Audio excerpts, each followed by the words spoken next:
Chair recognizes Ms. Luna for 5 minutes. Thank you, Chairman. OPM recently hired a senior leader who was found to have previous sexual harassment on 2 individuals in his role as Executive Director of Louisiana Housing Corps. Mr. Chairman, I ask for unanimous consent to submit 2 of these articles for the record. Without objection, so ordered. Okay.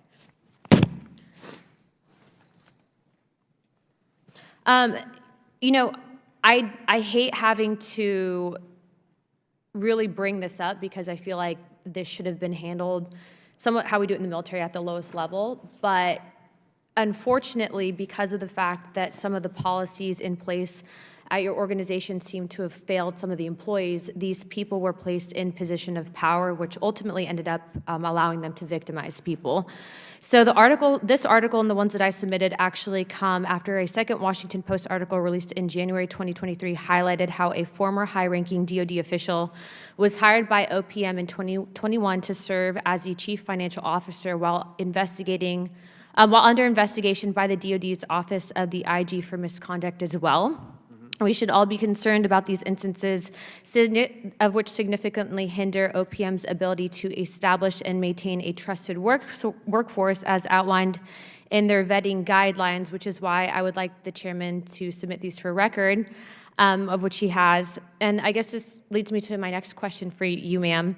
I'm sure you're aware of the recent situation in which an individual who has previously been investigated for sexual harassment on 2 subordinates was actually hired for a role with OPM's Retirement Services Division. We are also aware that on February 10th of last year, you signed onto a document which outlined the vetting procedures to establish and maintain a trusted workforce. Were these procedures used when hiring this individual in line with guidance that you issued on February 10th, 2022?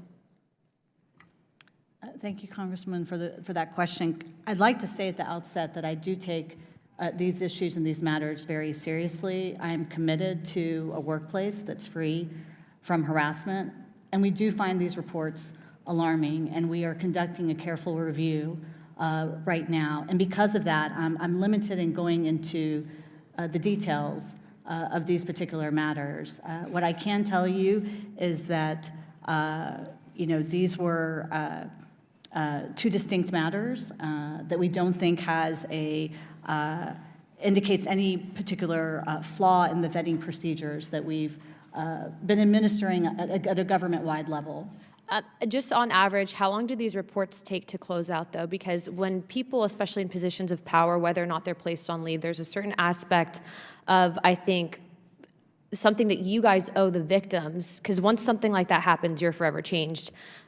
How long does it take for these people to get fired? Because in my opinion, if I found this in my office, and I'm sure if you had a subordinate that was making sexual comments to you or racial comments to you, you'd probably fire that individual immediately. But unfortunately, sometimes these people, it seems like they get a slap on the wrist, they're dismissed, and then that's it. Thank you, Congresswoman. Like I mentioned, these allegations are alarming, and I'm frustrated as well. To have to manage this situation, but I do want to emphasize that as a part of my role as an OPM director, I have to ensure that there is a fair and thorough process in place as a part of this review, and to let that take its course. And so it is absolutely frustrating, and I acknowledge that, but that is what I'm required to do in the responsibility of this role. Are you aware that a senior former Pentagon official now serving as the executive leadership at OPM was subject of a report finding that he had repeatedly sexually harassed women and used racial slurs during his tenure at the Pentagon, and you guys hired him? Congresswoman, like I mentioned, I'm aware of the allegations, and that's why we're conducting. I want to specify real quick, though, these were not allegations. This person was found to be doing this, and he was hired. The reason I mentioned that, though, is that to me, is not a qualification of someone that we need to be giving a government job to that is potentially in a very senior position that can exploit that position of power. Well, Congresswoman, let me just say that when these individuals were hired, I was not aware of the circumstances. Do I have your word that you'll be looking into it and seeing that these people will be handled accordingly? Absolutely, absolutely. My final question is how will OPM ensure that other federal agencies do not onboard individuals to be known to have either engaged in sexual harassment or racial comments? Congressman, just to confirm, you're asking about how we would ensure that across government or Just within the in your agency? practices for hiring people. Well, we continue to do, not just in this particular circumstance, but of course, the learnings and what we will find here, we will make adjustments and changes, but we are continuously reviewing our hiring processes and our vetting processes to determine where changes need to be made. And this particular matter and review will inform that. We have a multi-layered, multifaceted process in place when it comes to hiring senior officials. And we also have a commitment, like I mentioned, to a workplace free from harassment. And we're committed, as I've mentioned, we have a government-wide role around diversity, equity, inclusion, and accessibility. And we have the same within our organization. We have a DEIA council.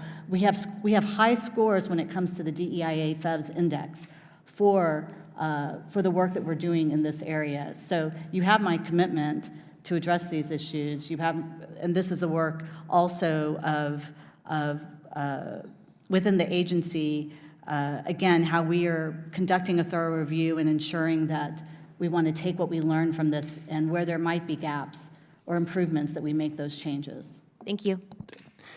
Gentlelady yields back. Chair recognizes Mr. Kassar for 5 minutes. Thank you, Chairman. There's important conversation